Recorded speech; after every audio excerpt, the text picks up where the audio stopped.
Hello everyone. I welcome all of you in the physics class on behalf of Suraj Group of Schools. And as we are dealing with the rotational motion and one of the very important concept of rotational motion, that is rolling motion and the friction in case of rotational motion. So today I would like to introduce some of the important theory of dynamics of combined rotational and translational motion. So here see, I've just taken a photograph. You can see the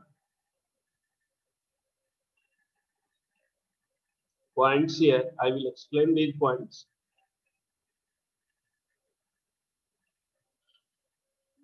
It is about the general theory of dynamics of combined rotational and translational motion. Dynamics means what?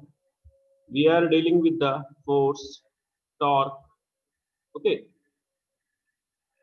force is explained with the help of translational analysis of center of mass, and torque is discussed about a fixed point, fixed axis passing through the center of mass.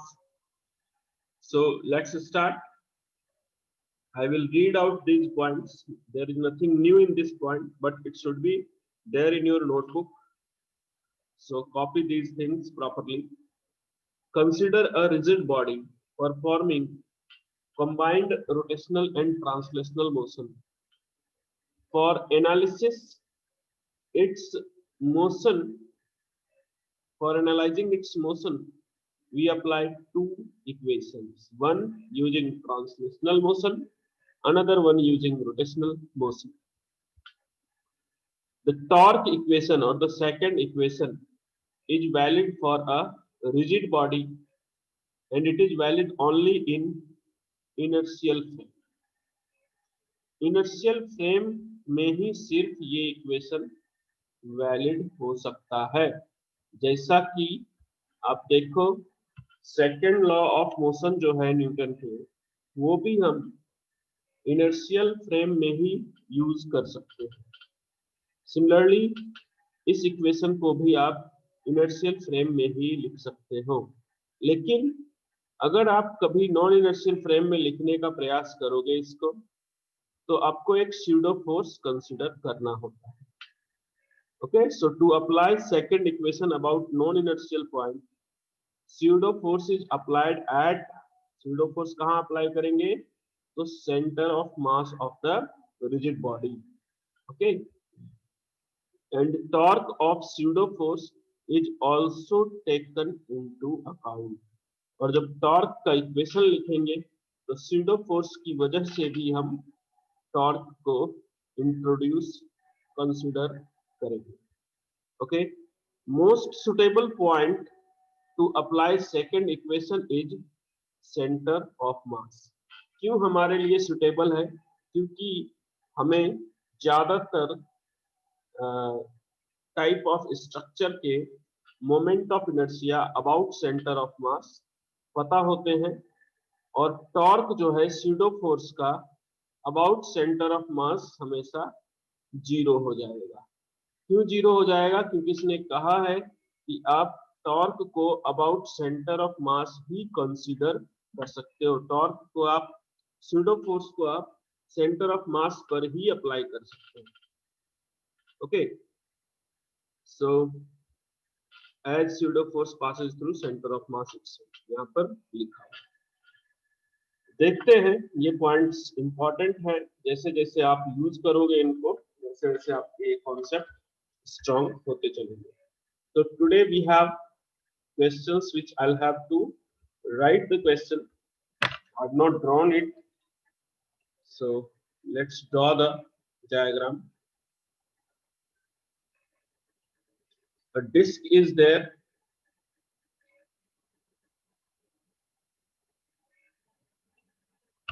and this disk is placed on a rough surface.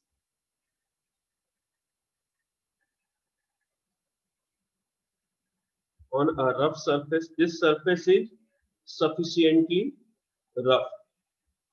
जब भी कभी question में ये लिखा हो कि ये sufficiently rough है, इसका मतलब आपको समझ जाना है कि मोशन कैसा है, प्योर रोलिंग है, sufficiently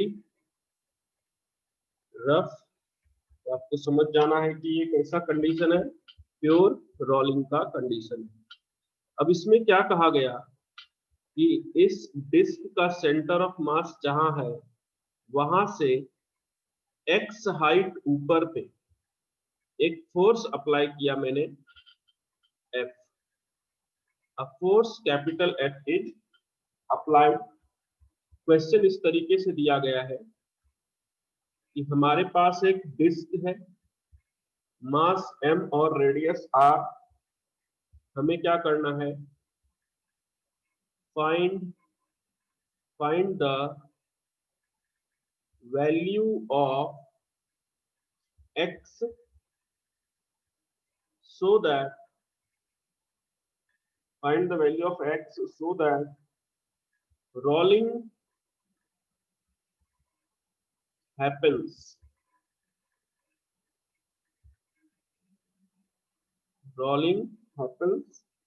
without friction। मतलब ये इतना सफिशिएंट है सरफेस कि इसमें फ्रिक्शन है भी, तो हमने ऐसी वेलोसिटी चूज करनी है या ऐसा पॉइंट चूज करना है जहां की अपने को ये फोर्स अप्लाई करना है, ये जो मोशन हो वो प्योर रोलिंग हो और इसमें फ्रिक्शन का कोई भी रोल नहीं है। तो आप इसको सॉल्व कर सकते हो। I will give you only 30 seconds. क्या है इसका, हम क्या बनाएंगे, पहले फ्री बॉडी डायग्राम बनाएंगे। एक ऊपर नॉर्मल है, नीचे mg जो कि एक दूसरे को बैलेंस कर रहा है। अब इस ऑब्जेक्ट पर फोर्स हमने x हाइट पर अप्लाई किया from centre of mass. Bottom point का एक्सेलरेशन क्या होगा आप देख लो। हम यहाँ से प्योर रोलिंग के कंडीशन जब अप्लाई करेंगे, when we use the condition of pure rolling, what will happen, this acceleration of center of mass can be written as alpha times r। क्यों ऐसा कर रहे हैं पंकज, समझ में आया था, तुमने डाउट पूछा था कि इसमें जो एक सरफेस है वो क्या है, फिक्स है। उसके बाद हमें क्या करना है, यहाँ पर फ्रिक्शन, सरफेस तो रफ है ओके, लेकिन फ्रिक्शन एब्सेंट है, मतलब no friction is there, no friction is there.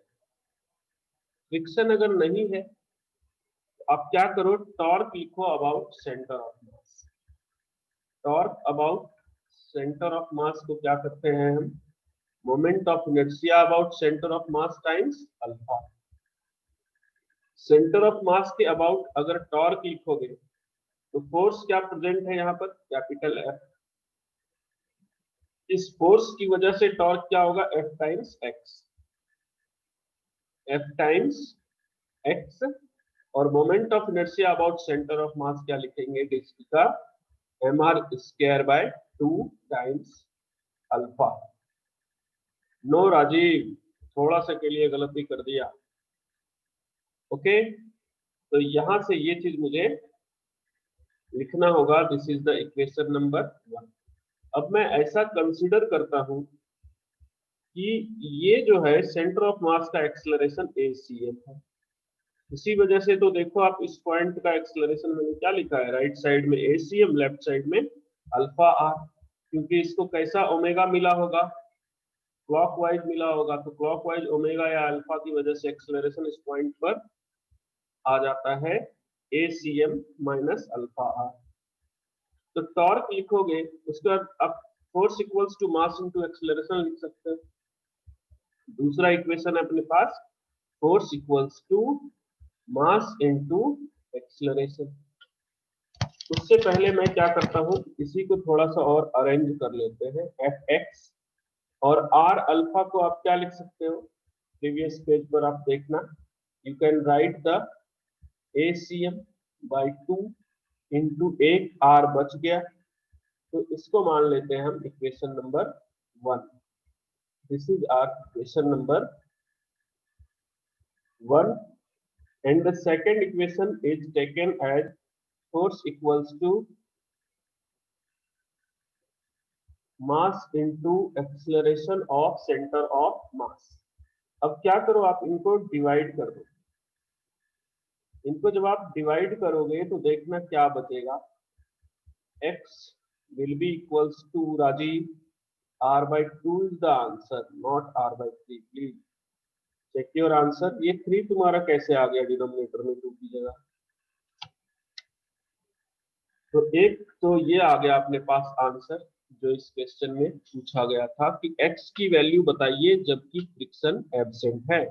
तो फ्रिक्शन को हमने हटाया, जो फोर्स है अपने पास उसके हेल्प से हमने टॉर्क लिख दिया, और उस टॉर्क के बाद हमने एक ट्रांसलेशनल मोशन के कंडीशन को यहाँ पर यूज कर दिया। मान लो इसी क्वेश्चन का बी पार्ट है अपने पास। बी पार्ट में हम क्या लिख सकते हैं, मान लीजिए बी पार्ट में आपको फाइंड करना है, बताइए कि acceleration of centre of mass क्या होगा। तो हम क्या करते हैं, हम ऐसा काम करेंगे, ये तो बड़ा सिंपल हो जाएगा। Acceleration of centre of mass F equals to M A C M, क्योंकि फ्रिक्शन है नहीं तो सेंटर ऑफ मास का एक्सेलरेशन हो जाएगा फोर्स अपॉन मास। बस, बहुत सिंपल सिंपल सवाल पूछे जाते हैं इस चैप्टर से। और आपको मान लो थर्ड पार्ट है, थर्ड पार्ट में आपसे अल्फा पूछ लिया गया, तो अल्फा क्या होता है, ए बाय आर। ए की वैल्यू हमने फाइंड करी, ये आ गया एफ बाय एम आर। लेकिन ये केस बड़ा ही सिंपल है, ये बहुत ही फेमस क्वेश्चन होता है कि पूछा जाता है कि फोर्स में कहां पर अप्लाई करूं ताकि ये प्योर रोलिंग मोशन करेगा, या फिर surface is given sufficiently rough. अब आप एक चीज और याद रखना, इसको जो मैंने टॉपलिंग बताया था, टॉपलिंग से थोड़ा सा कंपेयर करना। आज आप क्लास के बाद इसको बंद करके टॉपलिंग भी देखना एक बार। ऐसा ही कुछ था वहां पर भी, लेकिन उसमें नॉर्मल की शिफ्टिंग हो रही थी। Okay, so this is a very good question. You will maintain such concepts in your notebook as well as in your mind head, whatever you have.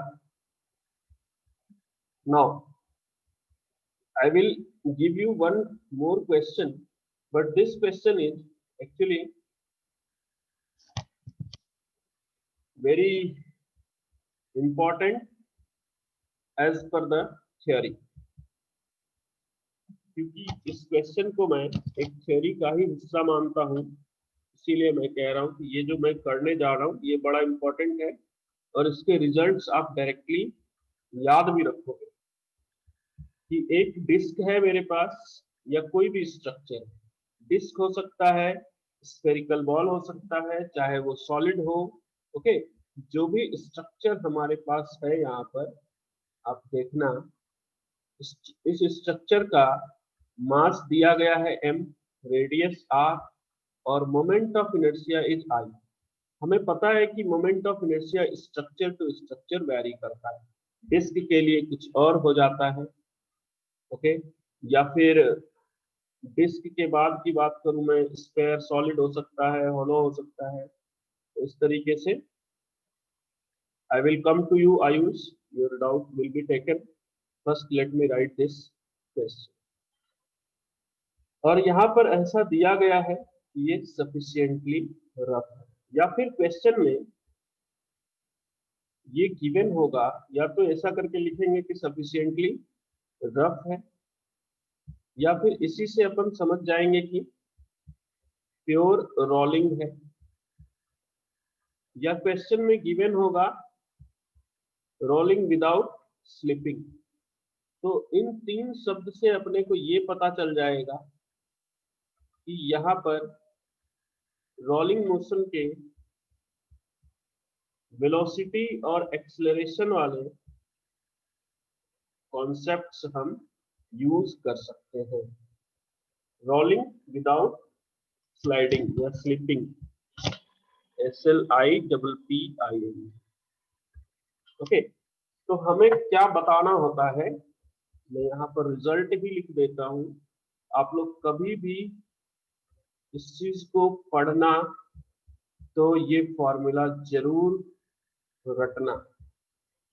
Force upon mass upon 1 plus I by MR square. अभी मैं इसको proof करूंगा, लेकिन एक बार आयुष का एक doubt है वो मैं पढ़ना चाहूंगा, आप लोग सब ध्यान दीजिए।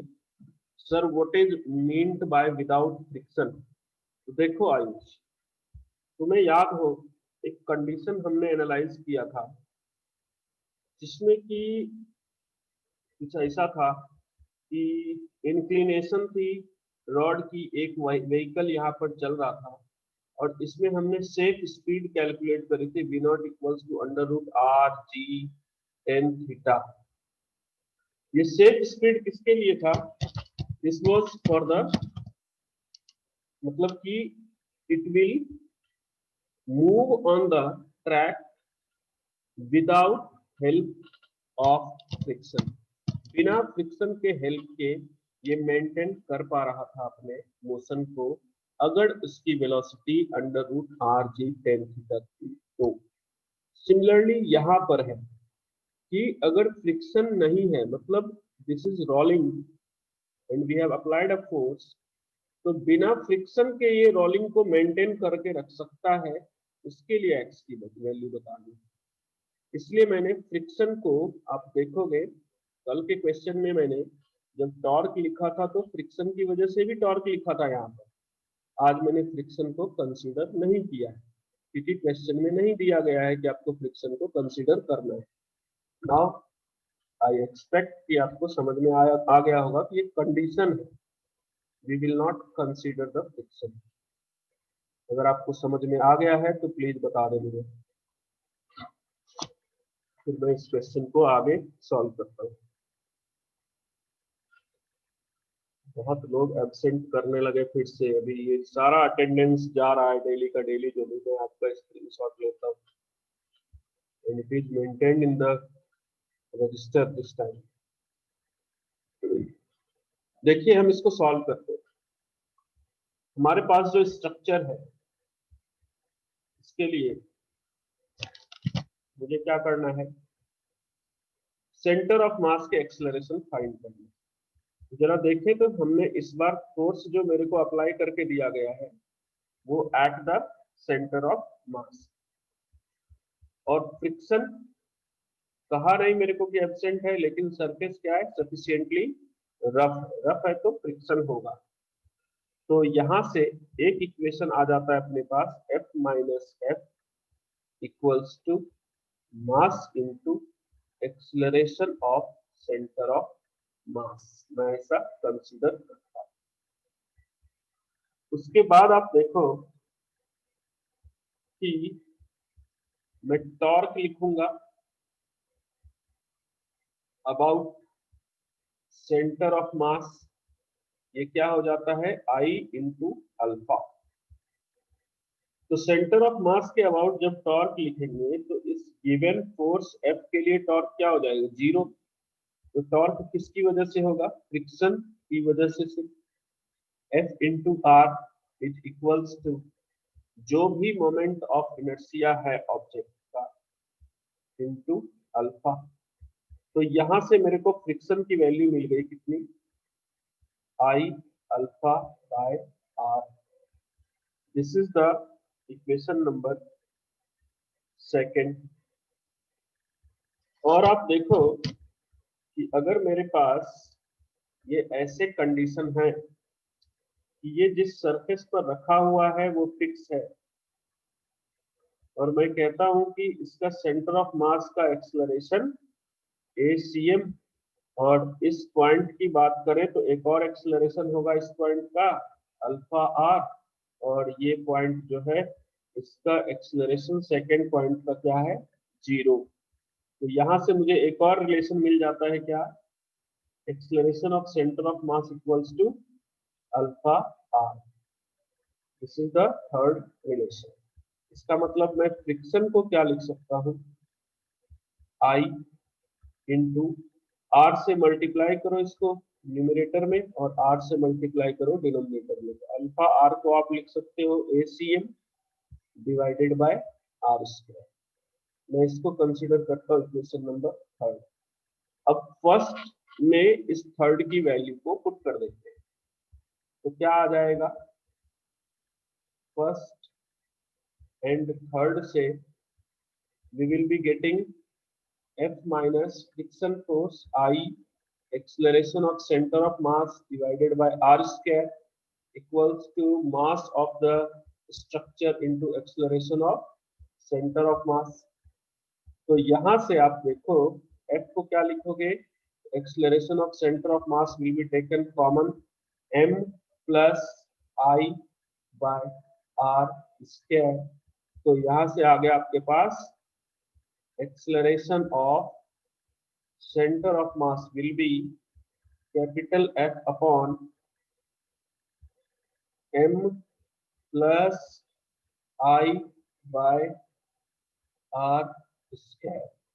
तो यहाँ से कैपिटल M कॉमन ले लो, तो acceleration of centre of mass क्या आ गया, force applied divided by mass upon 1 plus I by M R square. तो आप देख सकते हो कि जो मुझे प्रूफ करना था मैंने वो प्रूफ कंप्लीट कर दिया यहाँ पर। अब इस प्रूफ इस रिजल्ट को आप याद रखोगे, we will cram this result and we will be using directly in the questions which are asked in JEE और NEET। तो आप एक बार देखो कि क्या क्वेश्चंस थे। मीनवाइल मैं आपके now one more part of this concept is, I will draw that part here, wait for a second। तो इसके लिए हमें सेम टू सेम कैलकुलेट करना है और ये भी गिवन है कि this is sufficiently rough. When I say that the structure is sufficiently rough, it means this ball और whatever is performing what, pure rolling motion. तो आप देखना ये जो सेंटर ऑफ मास है इसका, इसके जो भी एक्सेलरेशन होंगे उसको हम डायरेक्टली लिख सकते हैं। हमें पता है सेंटर ऑफ मास का एक्सेलरेशन क्या होता है, तो जो भी फोर्स अप्लाइड है divided by mass upon 1 plus moment of inertia about centre of mass by mr square. तो फोर्स यहाँ पर क्या अप्लाइड है, फोर्स अप्लाइड है यहाँ पर mg साइन थीटा। आप देख लो तो इस पर फोर्स क्या अप्लाइड है, mg साइन थीटा, और ये रोलिंग मोशन करता हुआ नीचे आ रहा है। Force applied divided by mass upon 1 plus I by mr square. तो आप देखो कि हमारे लिए यहाँ पर आंसर क्या आ गया, acceleration of centre of mass we can write g sine theta upon 1 plus I by mr square. तो ये इंक्लाइन प्लेन के लिए भी आप याद रख सकते हो। मैं आपको बता रहा हूँ क्वेश्चन हर बार पूछा ही जाता है इस कॉन्सेप्ट पर, डायरेक्ट एक्सेलरेशन पूछेंगे या तो केस ऐसा होगा हॉरिजॉन्टल प्लेन में, तो जो भी फोर्स अप्लाई करेंगे मान लो 2 न्यूटन 5 न्यूटन, यहाँ पर force by mass upon 1 plus जो भी स्ट्रक्चर होगा उसका मोमेंट ऑफ इनर्शिया आपको पता होगा, चाहे वो सॉलिड स्फीयर हो, हॉलो स्फीयर हो या कुछ और हो। तो हमें इन जनरल क्वेश्चन डिस्कस करते हैं। थोड़ा डायग्राम बना लेता हूं मैं।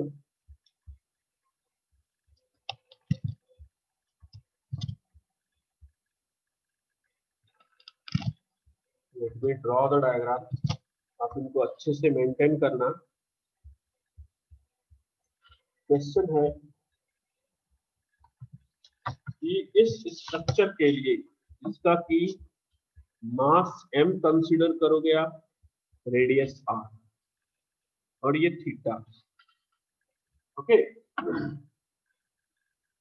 आपको क्या करना है, मैं सॉल्व करते चलता हूं, आप जरा देखो इसको। बस क्या है कि एक बार आपको इसको कंसीडर करना है सॉलिड स्फीयर या हॉलो स्फीयर कंसीडर कर लेते हैं पहली बार। ये जो स्ट्रक्चर है ये है हॉलो स्फीयर। देखो क्वेश्चन कितना आसान सा बन जाता है। आपसे पूछा गया कि बताइए इसके सेंटर ऑफ मास का एक्सीलरेशन। हमें पता है कि सेंटर ऑफ मास का एक्सीलरेशन होता है ऐसे केसेस में g sine theta divided by 1 plus I by M R square. ये होता है सेंटर ऑफ मास का एक्सीलरेशन का फॉर्मूला जब ऑब्जेक्ट किसी इंक्लाइंड प्लेन पर रखा हुआ होता है। तो सेंटर ऑफ मास के एक्सीलरेशन को लिखूं मैं तो g साइन थीटा तो एज इट इज आ जाएगा। अब थीटा भी कुछ दिया होगा आपको 30 डिग्री 60 डिग्री, इसको भी पुट कर सकते हो आप। 1 प्लस और डिनोमिनेटर में क्या है एम आर स्क्वायर। अब हॉलो स्फीयर का मोमेंट ऑफ इनर्शिया आपको पता होगा क्या होता है 2/3 mr square about its centre of mass. mr square cancel कर दो, क्या बच गया आपके पास, the answer will be 3/5 g sine. दूसरी बार आपके पास स्ट्रक्चर में ले लेता हूं सॉलिड स्फीयर। ऐसे करके स्ट्रक्चर चेंज कर करके आपसे पूछे जा सकते हैं कि एक्सेलरेशन बताइए सेंटर ऑफ मास का। अगर मैं ये सॉलिड स्फीयर लेता हूं तो क्या हो जाएगा g sine theta upon 1 plus एक तो एम आर स्क्वायर डिनोमिनेटर में और सॉलिड स्फीयर का moment of inertia 2/5 mr square.